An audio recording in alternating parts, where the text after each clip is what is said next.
കാര്യമുണ്ട് എന്നുള്ളത്. എന്നാൽ നമ്മളൊന്ന് അതിനെക്കുറിച്ച് ചിന്തിക്കുമ്പോൾ അത് വിശ്വാസമല്ല, പിന്നെ അതൊരു ഉറപ്പാണ്. നമുക്ക് ഈ ഉറപ്പ് നമുക്ക് നേടിയെടുക്കാൻ സാധിച്ചാൽ പിന്നെ നമ്മുടെ മനസ്സിനൊരു ക്ലാരിറ്റി വന്നു. പിന്നെ നിങ്ങളെ ഗൈഡ് ചെയ്യാൻ ആരും വേണ്ട. രാമായണമൊക്കെ പഠിക്കുമ്പോൾ നമുക്ക് ക്ലാരിറ്റി വരികയാണ്, ഒരു വ്യക്തത വരികയാണ്. അപ്പം നമ്മുടെ യാത്ര വളരെ സുഖകരമായി തീർന്നു. അപ്പോൾ എന്നെ സംബന്ധിച്ച് ഞാൻ ഗീതയും ഭാഗവതവും രാമായണമൊക്കെ കാണുന്നത് വെറുതെ പാരായണം ചെയ്യാനുള്ളൊരു ഗ്രന്ഥമല്ല.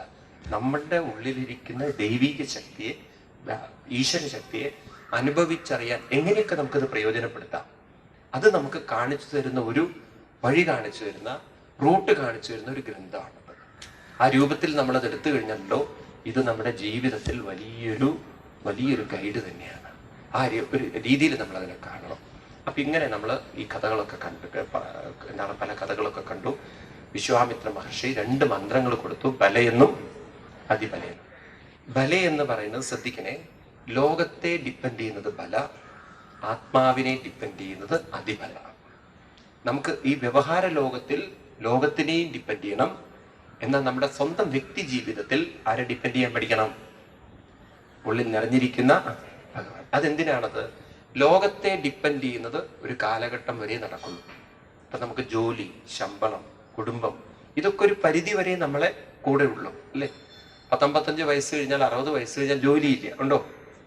അതുപോലെ തന്നെ ശമ്പളം, നമുക്ക് പിന്നെ പെൻഷനായി ആ രൂപത്തിലൊക്കെ നമ്മൾ ജീവിക്കണം.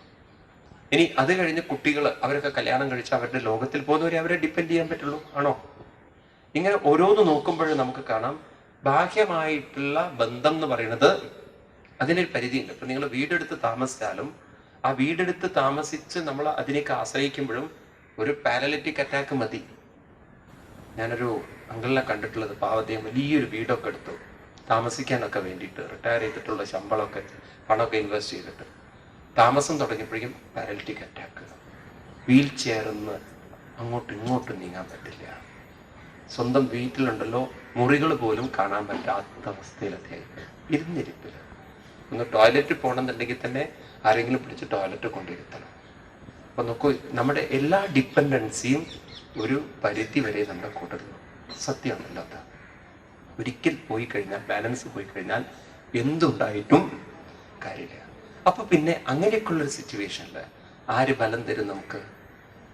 ഒരു പ്രതിസന്ധി വരുന്ന സമയത്ത്, ഒറ്റപ്പെടേണ്ട ഒരു ഘട്ടം വരുന്ന സമയത്ത് ആര് ബലം തരും? അവിടെയാണ് നമുക്ക് അതിബലം നമ്മൾ നേടിയെടുക്കേണ്ടത്. ഒരു ശരശയിൽ കിടക്കുന്ന ഭീഷ്മ പിതാമഹന്റെ ബലം എന്ന് പറയുന്നത് പുറമേയുള്ള ബലമായിരുന്നില്ല, അത് അതിബലമായിരുന്നു, ആണോ? അതുകൊണ്ടാണ് കൃഷ്ണൻ ആരെ റെസ്പെക്ട് ചെയ്യുന്നത്? ഭീഷ്മരെ റെസ്പെക്ട് ചെയ്യുന്നത്. അദ്ദേഹത്തിന്റെ ശരീരം മുഴുവൻ ഒരു പാരലിറ്റിക് അറ്റാക്ക് പോലെ തന്നെയാണത്, അല്ലേ? ചലിപ്പിക്കാൻ പറ്റാത്ത വിധത്തിൽ അദ്ദേഹം കിടക്കും. പക്ഷെ അദ്ദേഹം മാനസികമായി അപ്പോഴും തളർന്നില്ല. ഇത് നമ്മൾ പഠിച്ചു വെക്കേണ്ടതല്ലേ? ഇതിനെവിടുന്ന് കിട്ടി അദ്ദേഹത്തിന് ശക്തി?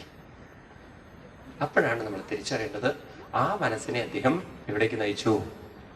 ഉള്ളിൽ നിറഞ്ഞിരിക്കുന്ന, അതല്ലേ അദ്ദേഹം ക്ലാരിറ്റിയോട് കൂടിയിട്ടാണ് പറയുന്നത്. വിഷ്ണു സഹസ്രനാമം ചെല്ലുമ്പോൾ വിഷ്ണു എന്നാണ്. വിഷ്ണു എന്ന് പറയുന്നത് ഒരു വ്യക്തിയായിട്ടല്ല, നമ്മൾ ശംഖചക്രകഥാരൂപത്തിൽ കാണുന്ന വേറെ കാര്യം. വിഷ്ണു എന്നിട്ട് പറഞ്ഞു ഭൂതാത്മാ. ആരാണ് വിഷ്ണു?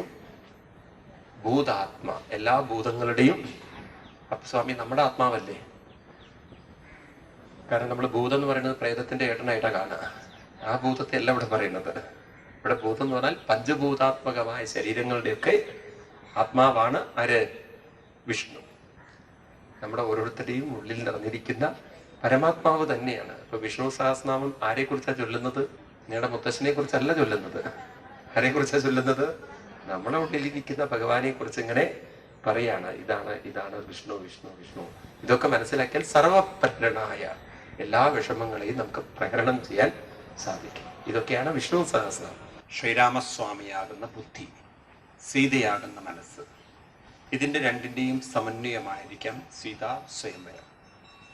നമ്മൾ ഏത് തലത്തിലാണ് ഇതൊക്കെ വ്യാഖ്യാനിക്കുന്നത് ചോദിച്ചു കഴിഞ്ഞാൽ, നമ്മുടെ ഋഷീശ്വരന്മാർ പറയുന്നു, ഭഗവാൻ നമ്മുടെ ഓരോരുത്തരുടെ ഉള്ളിലും ആത്മാവിൻ്റെ രൂപത്തിലും ബുദ്ധിയുടെ രൂപത്തിലും പ്രകാശിക്കുന്നു. കാരണം ആത്മാവായിരിക്കുന്ന ഭഗവാനെ സാക്ഷാത്കരിക്കാൻ പശ്യന്തി ജ്ഞാനചക്ഷുഷ. ഏത് കണ്ണുകൊണ്ടേ പറ്റുള്ളൂ? ജ്ഞാനമാകുന്ന കണ്ണുകൊണ്ട്. അതാണ് ബുദ്ധി എന്ന് പറയുന്നത്. അതായത് വിവേക ബുദ്ധി. മനുഷ്യർക്ക് മാത്രം തന്നിരിക്കുന്ന കഴിവാണ് നിത്യാനിത്യ വിവേകം എന്ന് പറയും. നിത്യമായത് ഏത്, അനിത്യമായത് ഏത്. ഇതൊക്കെ നമ്മളെ ജീവിതത്തിൽ ഇങ്ങനെ എപ്പോഴും മനനം ചെയ്താൽ ഒരുവിധം പ്രശ്നങ്ങൾക്കൊക്കെ പരിഹാരം നമുക്ക് തന്നെ പെട്ടെന്ന് കണ്ടെത്താം. നമ്മളിപ്പോൾ ദുഃഖിക്കുന്നതും വിഷമിക്കുന്നതും ഒക്കെ ചെയ്യുന്നതുണ്ടല്ലോ, നാം ഏതിലൊക്കെ മനസ്സ് വെച്ചിട്ടുണ്ടോ അതൊക്കെ നമ്മുടെ കൂടെ എപ്പോഴും ഇല്ലാത്തതാണെന്ന പരമാർത്ഥം നമുക്കറിയാം. പക്ഷെ നമ്മുടെ ഉള്ളിൽ ഇല്ലാത്തൊരു അറിവെന്താ വെച്ചാൽ എപ്പോഴും കൂടെയുള്ളതാണെന്ന് ആരാന്നുള്ളത് നമ്മൾ അറിയില്ല. കൂടെ ഏതെങ്കിലും ഉണ്ടോ? അപ്പൊ അവിടെയാണ് ഋഷീശ്വരന്മാര് പറയുന്നത്, നാം കാണുന്ന രൂപങ്ങളൊക്കെ അനിത്യമാണ്. അനിത്യം എന്ന് പറഞ്ഞാൽ അർത്ഥം അതെപ്പോഴും ചേഞ്ചിങ് നേച്ചറാണ്. ഒരു രൂപത്തിനും എന്നും ഒരുപോലെ ഇരിക്കാൻ സാധ്യമല്ല. ഉണ്ടോ? നിങ്ങളൊരു പുഴയുടെ തീരത്ത് വന്നിരിക്കുന്നു, പുഴയുടെ വെള്ളം ഒഴുകണത് നിങ്ങൾ കാണുന്നുണ്ടോ? കാണുമല്ലോ. പുഴയുടെ വെള്ളം ഒഴുകണത് നമുക്ക് കാണാൻ സാധിക്കും. ഇതുപോലെ നമുക്ക് അവിടെ ഒരു ബ്രിഡ്ജ് കെട്ടിയിട്ടുണ്ട്, കോൺക്രീറ്റ് ബ്രിഡ്ജ്. ആ പുഴയുടെ ഒഴുക്ക് നമുക്ക് കാണാൻ പറ്റും. ബ്രിഡ്ജിന് വല്ല ഒഴുക്കുണ്ടോ? ബ്രിഡ്ജിന് വല്ല ഒഴുക്കുണ്ടോ? പക്ഷെ ബ്രിഡ്ജിന് വല്ല മാറ്റവും ഉണ്ടോ? ഇല്ല എന്നല്ലേ നമ്മൾ ഉത്തരം പറയാ. വെള്ളത്തിന്റെ മാറ്റം നമ്മൾ കാണും, പക്ഷെ എന്തിന്റെ മാറ്റം കാണില്ല? ബ്രിഡ്ജിന്റെ മാറ്റം നമ്മൾ കാണുന്നില്ല. ഇതുപോലെയാണ് നാം ബാഹ്യമായിട്ടുള്ള രൂപങ്ങളെയൊക്കെ കാണുന്നുണ്ടെങ്കിലും അതിൽ സംഭവിക്കുന്ന മാറ്റങ്ങളെ നമ്മൾ ആരും കാണുന്നില്ല. അപ്പോ വിവേകികളായിട്ടുള്ള ആളുകൾ ചോദിച്ചിരുന്നത്, പണ്ട് കാലത്തുള്ള വിദ്യാർത്ഥികൾ ചോദിച്ചിരുന്നത്, മാറുന്നത് എന്താണ്, മാറാത്തതായി വല്ലതുമുണ്ടോ? അവിടെയാണ് ഋഷീശ്വരന്മാർ ഉത്തരം പറയുന്നത്, you can perceive any change. എന്ത് മാറ്റം. ഇപ്പൊ എനിക്ക് നിങ്ങൾ മൂവ് ചെയ്യുന്നത് കാണുന്നത് എൻ്റെ കണ്ണുകൊണ്ടാണെങ്കിലും മനസ്സുകൊണ്ടാണ് ഞാൻ തിരിച്ചറിയുന്നത്. ആണോ? നിങ്ങളുടെ മൂവ്മെന്റ് ഞാൻ അറിയുന്നത് മനസ്സുകൊണ്ടാണ്. ഇതുപോലെ എനിക്ക് ഒന്ന് ഉള്ളിലേക്ക് ശ്രദ്ധ വെച്ചാൽ എൻ്റെ മനസ്സിൽ വന്നു പോകുന്ന ചിന്തകളെ എനിക്ക് കാണാൻ പറ്റുന്നുണ്ട്. എന്ന് വെച്ചാൽ അറിയാൻ പറ്റുന്നുണ്ട്. ഓ, എനിക്കിപ്പോൾ ദേഷ്യമുണ്ട്, എനിക്ക് നല്ല ചിന്ത ഉണ്ടോ? ഇത് നമുക്ക് കാണാൻ പറ്റും. ഇതൊക്കെ നമ്മൾ കാണുന്നത്, അറിയാൻ പറ്റുന്നത് നമ്മളിൽ ഒരു മാറാത്തതായൊരു സത്യത്തിന്റെ തലത്തിലിരുന്നു കൊണ്ടാണ്. ഒരു മാറ്റം നമ്മൾ കാണണമെങ്കിൽ നമ്മൾ എപ്പോഴും മാറാത്തതിലിരിക്കണം. അപ്പോഴേ നമുക്ക് മൂവ്മെന്റ് കാണാൻ പറ്റും. അപ്പൊ നമ്മൾ പ്ലാറ്റ്ഫോമിൽ ഇരിക്കുമ്പോൾ ട്രെയിനിന്റെ മൂവ്മെന്റ് കാണാൻ പറ്റും.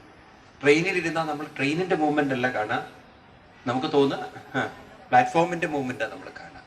ഇതുപോലെ എനിക്ക് മറ്റുള്ള മാറ്റങ്ങളൊക്കെ കാണാൻ സാധിക്കുന്നുണ്ടെങ്കിൽ അതിനർത്ഥം ഞാനിരിക്കുന്നത് മാറാത്തതായിരിക്കുന്ന ഒരു സത്യത്തിലാണ്. അവിടെയാണ് ആ ഈശ്വര ശക്തിയുടെ വൈഭവത്തെ നമ്മൾ ഋഷിമാര് പറഞ്ഞ് മനസ്സിലാക്കി തരുന്നത്. അപ്പോ നാം ഇന്ന് കാണുന്നതൊക്കെ അനിത്യം എന്ന് പറയുമ്പോൾ എവറിത്തിങ് ഈസ് ചേഞ്ചിങ്. ചേഞ്ച് ചെയ്യുന്നതിൽ ഒരിക്കലും മനസ്സിന് ഒട്ടിപ്പിടിച്ച് നിൽക്കാൻ പറ്റില്ല. അവിടെയാണ് മനസ്സിന് പരാജയം സംഭവിക്കുക. ഏത് രൂപത്തിലും മനസ്സ് ഒട്ടിപ്പിടിച്ചു കഴിഞ്ഞാൽ അത് ചേഞ്ച് ചെയ്യുന്നതാണെന്നുള്ള വിവേകം മനസ്സിനില്ലെങ്കിലല്ലോ മനസ്സ് ഇങ്ങനെ വിചാരിക്കും ഇതെന്നും ഒരുപോലെ ഇരിക്കണം, എന്നും ഒരുപോലെ ഇരിക്കണം. നമ്മൾ ഇടപഴകുന്ന ആളുകളൊക്കെ നോക്കുക, എന്നും ഒരേ സ്വഭാവമുള്ളവരാണോ? ആണോ? അപ്പൊ നമ്മൾ എന്താ വിചാരിക്കുക, എന്നും അവരെന്നോട് നല്ല രീതിയിൽ പെരുമാറണമെന്ന്. ഇന്ന് അവർ നല്ല രീതിയിൽ പെരുമാറാം, നാളെ അവർ നല്ല രീതിയിൽ പെരുമാറിയില്ല. ഇതുപോലെ തന്നെ ഏത് രൂപങ്ങളോട് നമ്മൾ ഒട്ടുമ്പോഴുണ്ടല്ലോ ആ രൂപങ്ങൾ കുറെ കഴിഞ്ഞാൽ നമ്മൾ അതിലൊട്ടിയാലും അതിനൊരു മാറ്റം വരും അല്ലേ? നമ്മൾ പുതിയൊരു സാധനം മേടിച്ച് കുറച്ചു കാലം കഴിഞ്ഞാൽ ആ പുതിയ സാധനം അതിന് പഴക്കമായി. ഇപ്പൊ നമ്മുടെ മനസ്സിൽ അതൊന്ന് നമ്മൾ മാറ്റാൻ ശ്രമിക്കും, ഇതല്ല എനിക്ക് വേറെ ഒന്നാ വേണ്ടതെന്ന്. എന്നാലും നമുക്ക് ഇത്തിരി സെന്റിമെന്റ് ഒക്കെ ഉണ്ടാവും, കൊടുക്കാൻ പാടോ വിടാൻ പാടോ എന്നൊക്കെ ഉള്ളത്. ഇതൊക്കെ മനസ്സിന് നമുക്കറിയാൻ സാധിക്കും, നമ്മുടെ മനസ്സിലുണ്ട്. അപ്പൊ അവിടെയാണ് നമ്മൾ മനസ്സിനെ കൊണ്ട് അന്വേഷിപ്പിച്ചുറപ്പിക്കേണ്ടത്. ബാഹ്യമായ മാറ്റങ്ങളൊക്കെ എനിക്ക് അറിയാനും മനസ്സിലാക്കാനും സാധിക്കുന്നത് ഉള്ളിൽ മാറാത്തതായൊരു ശക്തി ഉള്ളത് കൊണ്ടാണ്. മാറ്റമില്ലാത്തതിലേ മാറ്റമുള്ളത് കാണാൻ പറ്റുള്ളൂ. അപ്പൊ ഭൂമി ഉരുളുന്നത് ആകാശത്തിലാണ്, ആകാശം സർവത്ര വ്യാപിച്ചിരിക്കുകയാണ് അല്ലെ?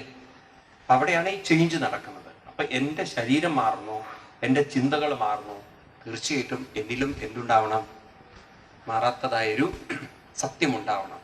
ഈ മാറാത്തതായ സത്യത്തെ ഇന്നത്തെ ആധുനിക ഫിസിക്സ് അവർക്ക് ന്യൂക്ലിയസിന്റെ ഉള്ളിലേക്ക് ഇറങ്ങിച്ചെല്ലുന്ന സമയത്ത് മനസ്സിലാക്കുന്നത് ദർ ഈസ് അൺസർട്ടനിറ്റി എന്നുള്ളൊരു പ്രയോഗം ഉപയോഗിക്കേണ്ട physics. There is uncertainty, we can identify what is that എന്ന്. ദർ ഈസ് സംതിങ് അൺസർട്ടൺ ആണ്. അപ്പോൾ ഒരു പരിധിയിൽ അങ്ങോട്ട് എത്തിക്കഴിഞ്ഞു കഴിഞ്ഞാൽ മാറാത്തതായിട്ടിരിക്കുന്ന എന്താ അതിനെ ഡിഫൈൻ ചെയ്യാൻ പറ്റുന്നില്ല. അവിടെയാണ് നമ്മുടെ ഋഷീശ്വരന്മാർ പറയുന്നത്, ഈശ്വരനെ നമുക്ക് നിർദ്ദേശിക്കാൻ പറ്റില്ല, എന്താണെന്ന് പറയാൻ പറ്റില്ല. കാരണം എല്ലാം ഇരിക്കുന്നത് അതിലാണ്. അതുകൊണ്ട് ഈശ്വരനെന്നും ഭഗവാനെന്നും പരമശിവനെന്നും അയ്യപ്പനെന്നും കൃഷ്ണനെന്നും ഒക്കെ പേര് വിളിക്കാൻ പറ്റും. ഭാഗവതത്തിൽ അങ്ങനെ തന്നെയാണ് പറഞ്ഞിരിക്കുന്നത്. ശബ്ദത എന്നാണ് വാക്ക് ഉപയോഗിച്ചത്. ഭഗവാൻ പരമാത്മാ ഈശ്വരോ എന്താണ് ബ്രഹ്മേതി ശബ്ദത എന്നാണ്. എന്ത് ശബ്ദം? നിങ്ങൾ വിഷ്ണു സഹസ്രനാമം ശ്രദ്ധിച്ചു വായിച്ചാൽ കാണാം. എന്താണ് ശബ്ദാധിക ശബ്ദസഹ ശിശിര ശർവരീകര. എല്ലാ ശബ്ദത്തിനും അതീതനാണ് ഭഗവാൻ. നമ്മളൊരു വസ്തുവിനെ വിളിക്കുന്ന പോലെ ആരെ വിളിക്കാൻ പറ്റില്ല. അതുകൊണ്ട് അദ്ദേഹത്തിന് റിലീജിയൻ ഇല്ല. ന സ്ത്രീ ന പുമാൻ. നാരായണീയം വായിക്കുമ്പോൾ ശ്രദ്ധിച്ചിട്ടുണ്ടോ അറിയില്ല. 98-ാം ദശകത്തിൽ പട്ടതിരിപ്പാട് പറയും, ഭഗവാൻ ആണല്ല, പെണ്ണല്ല, നപുംസകമല്ല, ഭഗവാൻ ദേഹമില്ല, മരണമില്ല എന്നൊക്കെ കേട്ടിട്ടുണ്ടോ? ഭഗവാൻ ജന്മമില്ല, മരണമില്ല എന്നൊക്കെ. ജന്മനാശാദികൾ ഇല്ലാത്തൊരു വസ്തു എന്ന് പരബ്രഹ്മമീ ശ്രീരാമനെന്നറിഞ്ഞാലും രാമായണത്തിലെ വരികളാണ്. ശ്രദ്ധിച്ചിട്ടുണ്ടോ അറിയില്ല.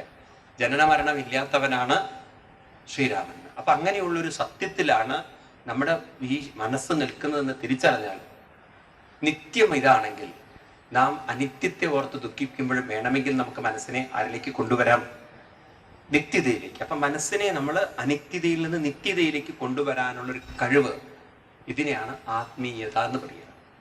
വാട്ട് ഈസ് സ്പിരിച്വാലിറ്റി എന്ന് പറഞ്ഞാൽ അനിത്യതയിൽ നിന്നും നിത്യതയിലേക്ക് മനസ്സിനെ കൊണ്ടുവരാനുള്ള ഒരു കഴിവ്. അസതോമ സദ്ഗമയ തമസോമ ജ്യോതിർഗമയ മൃത്യോമ അമൃതംഗമയ. ഈ കഴിവ് നിങ്ങൾ നേടിയിട്ടുണ്ടെങ്കിൽ നിങ്ങൾ അമ്പലത്തിൽ പോയതിന് ഗുണമുണ്ട്.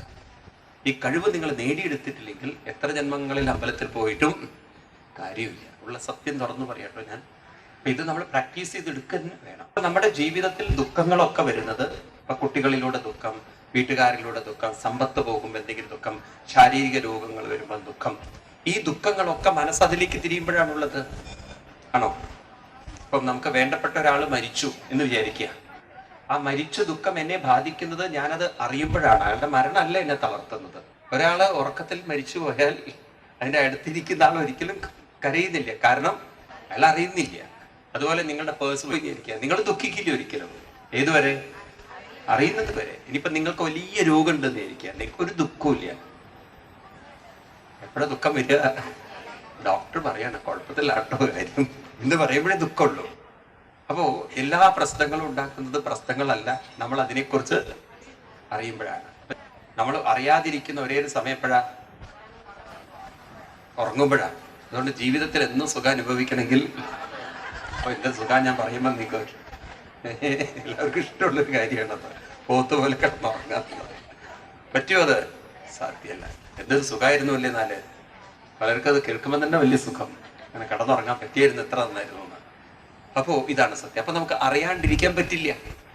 When we leave in the society, നമ്മൾ സുഖത്തെയും ദുഃഖത്തെയും കുറിച്ച് അറിഞ്ഞൊക്കെ ജീവിക്കണം, അല്ലേ? അങ്ങനെ അറിയുമ്പോൾ തീർച്ചയായിട്ടും നമ്മൾ പ്രതീക്ഷിച്ച പോലെ വന്നിട്ടില്ലെങ്കിൽ തളരോ? ഉണ്ടോ ഇല്ലയോ? ഒരമ്മ മകളുടെ കല്യാണം നടക്കണില്ല. അപ്പൊ ജ്യോത്സ്യരുടെ അടുത്തല്ലേ പോവുക? ജ്യോത്സ്യര് പറഞ്ഞു കാളസർപ്പദോഷാണെന്ന്. അയാൾ എന്തെങ്കിലും ഇത് കൊടുക്കണമല്ലോ. ഈ പാവ അമ്മ മണാർശാല എവിടേക്ക് പോയി കാളസർപ്പദോഷമൊക്കെ തീർത്ത് ഇവിടെ വന്ന് നോക്കിയപ്പോൾ മോള് പറഞ്ഞു, അമ്മ കഷ്ടപ്പെട്ട, ഞാൻ 2 മാസം ഗർഭിണിയാണ്, രജിസ്റ്റർ മാരേജും കഴിച്ചിട്ടുണ്ട്, വെറുതെ ടെൻഷൻ അടിക്കണ്ട. ആ അമ്മ എൻ്റെ ഫ്ലാറ്റായിട്ട് കിടക്കണു. കാളസർപ്പദോഷം കഴിയുമ്പോൾ അതിന് വലിയ കാളസർപ്പദോഷമാണ് വന്നിരിക്കുന്നത്. അവളെ ഗർഭിണിയും കൂടിയാണ്. വലിയൊരു കഷ്ടത്തിലായി, ബുദ്ധിമുട്ടിലായി. എന്നോട് പറഞ്ഞു എന്താ ചെയ്യേണ്ടത് സ്വാമിയെന്ന്. ഞാൻ പറഞ്ഞു അമ്മ കാളയുടെ പിന്നാലെ പോലെ സർപ്പത്തിന്റെ ദോഷം പോവും. കാരണം അതിലേക്കൊക്കെ ശ്രദ്ധ തിരിച്ച് വേണ്ടതിലേക്കൊന്നും ശ്രദ്ധ തിരിക്കാതെ കാര്യമായിട്ടുള്ള കാര്യങ്ങളൊന്നും ചിന്തിക്കാതെ വെറുതെ ഇതൊക്കെയാണ് ഓരോരുത്തർ ഭ്രാന്തുണ്ടാക്കണം. എന്നിട്ട് എന്തുണ്ടായി? ഒരു ഹാർട്ടൊക്കെ കേടുവരുത്തി. ഇപ്പൊ ഹാർട്ടിന് മരുന്ന് വേറെ, കാളസർപ്പദോഷം പൂർണ്ണാക്കിയില്ല, അതിന്റെ ദോഷം വേറെ. ഇതൊക്കെയാണ് നമ്മൾ ഓരോരുത്തരുടെ ജീവിതത്തിൽ കാണുന്ന എന്ത് എഡ്യൂക്കേഷൻ ഉണ്ടായിട്ട കാര്യം. മനുഷ്യൻ സ്വന്തം ജീവിതം കൊണ്ട് നടന്നിട്ട് എന്ത് ജീവിതം? അവിടെയൊക്കെയാണ് നമ്മൾ തിരിച്ചറിയേണ്ടത്. നാം എപ്പോൾ വേണമെങ്കിലും തളരാൻ ബാധ്യസ്ഥരാണ്. Because the society setup is like that. ആണോ അല്ലേ? ഒരിക്കൽ ഭാര്യയോട് ഭർത്താവിനോട് ചോദിച്ചു, എന്താ നിങ്ങളിങ്ങനെ ഈ കല്യാണത്തിന് എന്താ ഇപ്പൊ ഈ അവസാന കാലം പിരിയാൻ